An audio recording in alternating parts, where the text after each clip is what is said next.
Amoy Aventus! What is up mga may hilig sa abentot? This is your boy Armin and this is my co-host.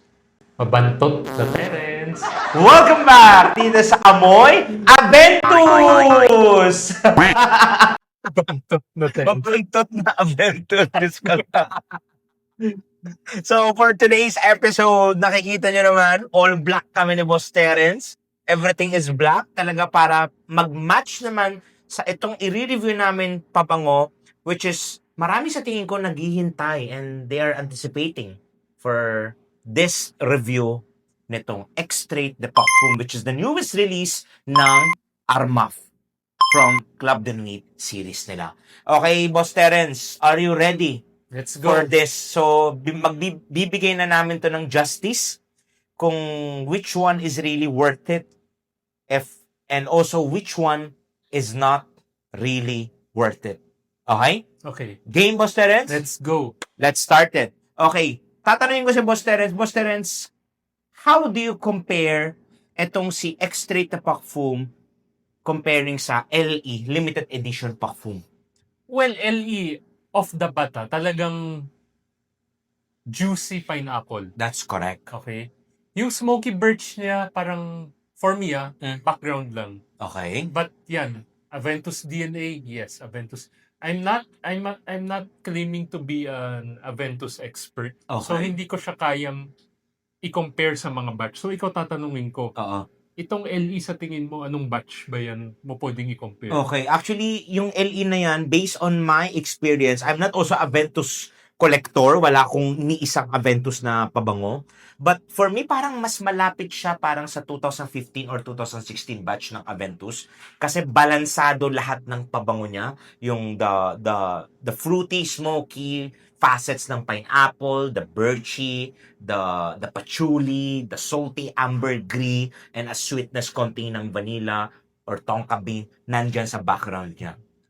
Ito naman si Extrait, parang mas malapit siya yata dun sa mga older batches ng Aventus. Well, ako hindi ko pa naamoy ang older batches. Mhm.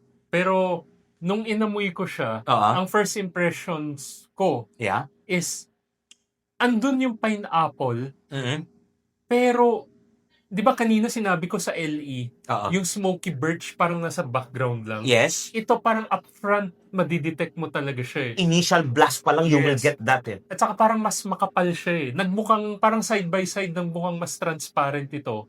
It comes to me as more thick Oo. and hindi ko alam eh, medyo animalic pa siya. That's coming from the salty oceanic ambergris. I don't know what kind of ambergris ang ginagamit nila dito. Okay, gets. Parang siyang dark ambergris to give that parang texture kasi nakukuha mo yung pagka-barbecue-ish niya. Yes, alam mo Armin, sasabihin ko pa lang sa'yo, kung ito is parang freshly cut pineapple, Oo.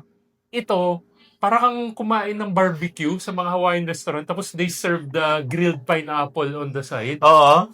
Tapos nakatusok pa doon yun para makain mo lang yung pineapple na sunog. Ganun yung datingan niya for me din eh. Kasi speaking of barbecue, Oo. yun nga eh, parang amoy bacon, amoy ham. May pagkaganon nga. Oo. Not in a bad way pero I think dahil nabanggit na ni Armin na may salty ambergris siya, Yes.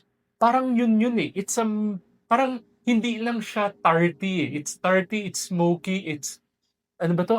It's earthy. May pagka-earthy It's touch earthy. din siya. That's coming from the patchouli note niya. Pero for me grabe yung pagka-smoky thick facets niya ng Extrait de Parfum. For me, I like it but not that much as I love this LE Parfum. Armin, For me. ito hot take ka. Okay. Hindi ba parang nagko-crossover na siya sa Aventus Absolu na DNA? Actually, oo. Malapit na siya. Papunta na siya doon. Kasi Sobrang lapit na niya. Sobrang lapit. nabanggit mo kasi yung ambergris, biglang yun nga, na ano ko yung animalic Facets ng ambergris. niya eh. Oo. Oo.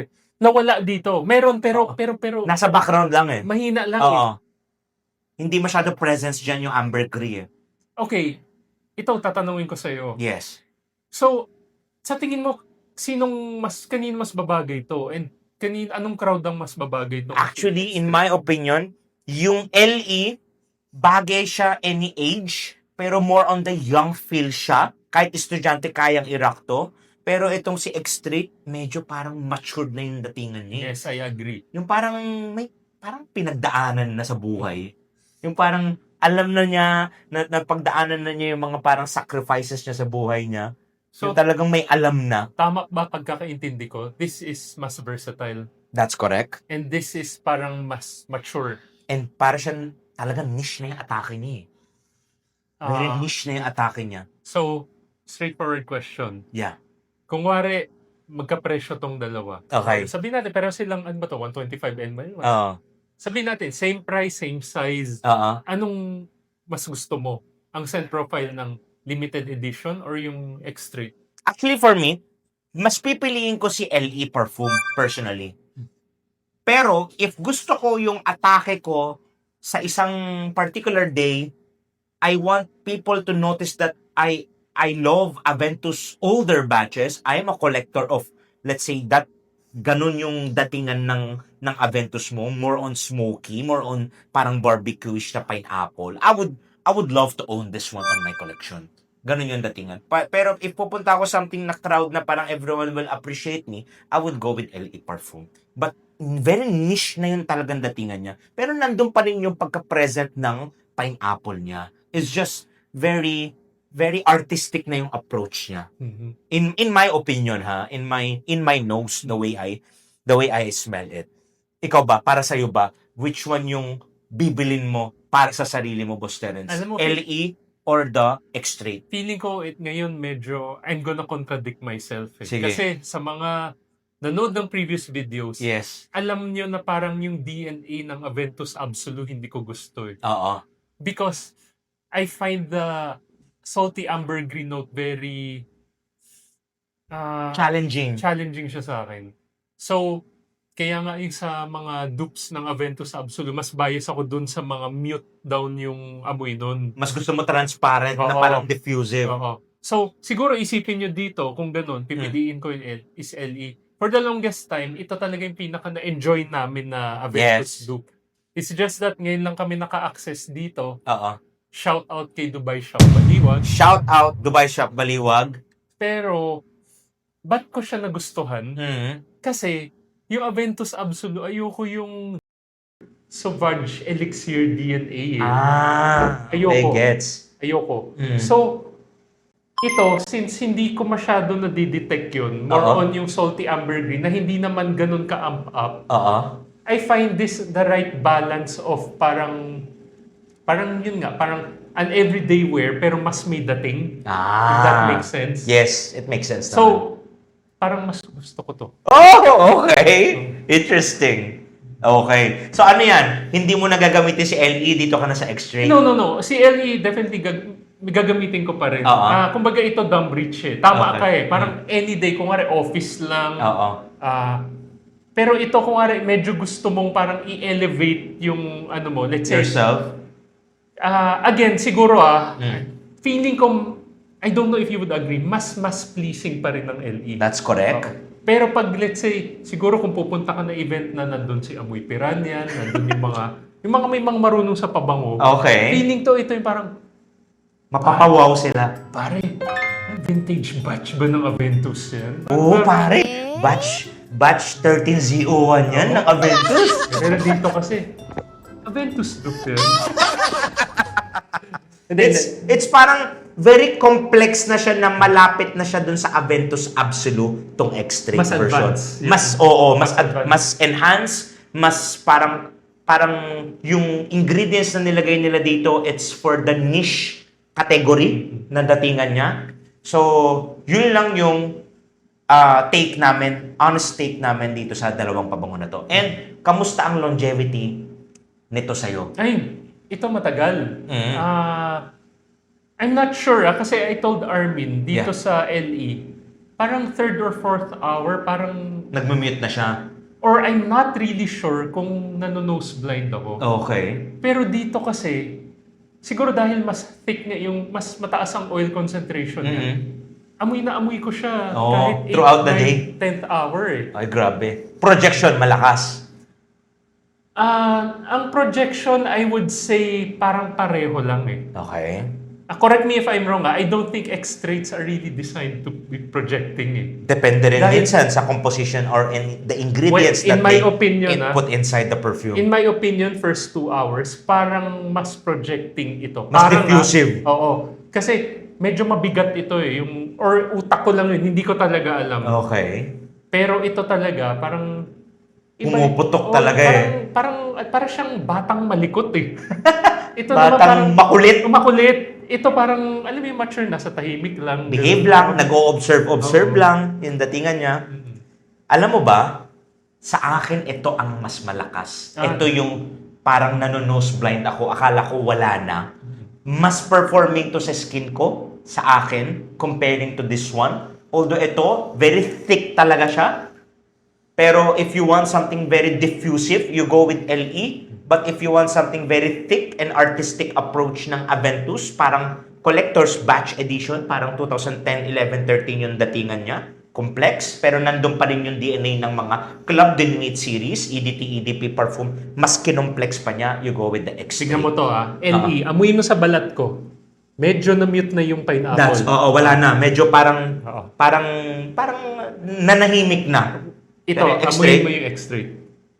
Ay, grabe. Kaya yun yung sinasabi. Panalo sa skin Guys, niya, ganito X-ray.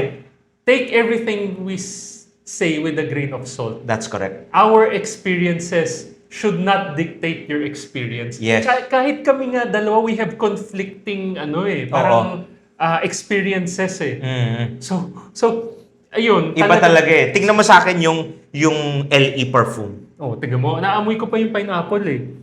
So yun Ito nga. yung X-straight. We are not here to tell you na this is better or this is better. Yeah. Siguro it's still best na parang kayo pa rin ang makapag-judge. Yes.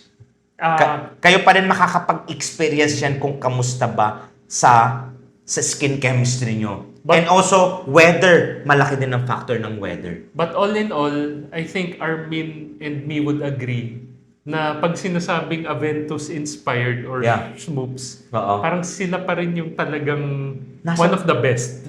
Talagang, yan yung nagpasikat sa kanila from the EDT na nagpakayaman sa Armaf na to. Siguro kung wala yung Club de Nuit, hindi rin mag-release yung mga ibang brands na mag-release sila ng mag-release ng sariling version ng Dami Aventus. nilang flankers. di ba? Sobrang dami. 1, 2, 3. Grabe talaga. May mga bago pang palabas.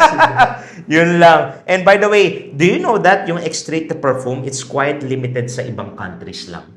Hindi ka basta-basta makakahanap nitong pabango na to. Ganun ba? Pero I'm very grateful to have this one on my collection as a X-Straight. Naalala mo nung ni-release natin to, everybody was messaging, X-Straight naman. Hanap tayo ng hanap. Wala tayong mahanap. Kung meron tayong nahanap, sobrang mahal naman binibenta pa isa-isang bote. Yun nga eh. It took how many months for us na maghintay kami na may mag-let go ng X-Straight. Finally, may nag-let go naman din. Meron mga nagbenta. Pero shoutout kay Dubai Shop Baliwag. They're making this version, the X-Straight version accessible. Yun nga eh. So if you want to purchase this one, At a good price. Yes, good price.